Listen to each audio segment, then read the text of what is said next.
Noamou, village où est né Jean-Baptiste Moquet, attend avec impatience une reconnaissance de la République de Côte d'Ivoire vis-à-vis de ce grand homme politique qui a servi la Côte d'Ivoire toute sa vie. Né à Noamou le 14 avril 1915, Jean-Baptiste Moquet a été vice-premier ministre en 1959 quand Félix Houphouët-Boigny était premier ministre.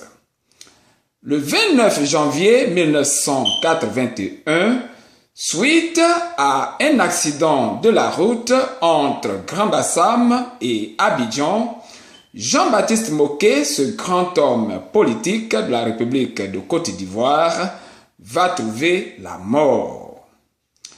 Il y a donc 32 ans que Jean-Baptiste Moquet nous a quittés pour le repos éternel. Si aux grands hommes, la patrie est reconnaissante, alors le développement de Noamou et sa région doit être, je dis bien, doit être une affaire de la République de Côte d'Ivoire.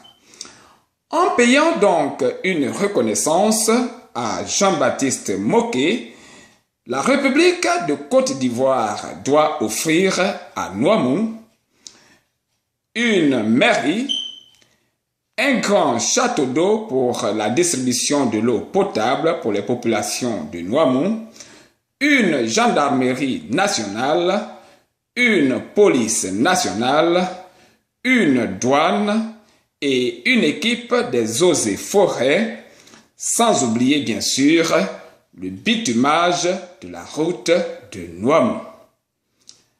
Il convient aussi d'énumérer que les populations de Noamou et sa région attendent beaucoup de la République de Côte d'Ivoire, surtout au niveau des investissements démographiques, ce que j'ai appelé les constructions des écoles, de grandes écoles et d'universités. Je peux être joint, moi, Akakakou, votre perpétuel serviteur, dans la grande métropole de New York, à partir d'un seul numéro. Le 646 512 61 91 via Internet kakounewyork@yahoo.com.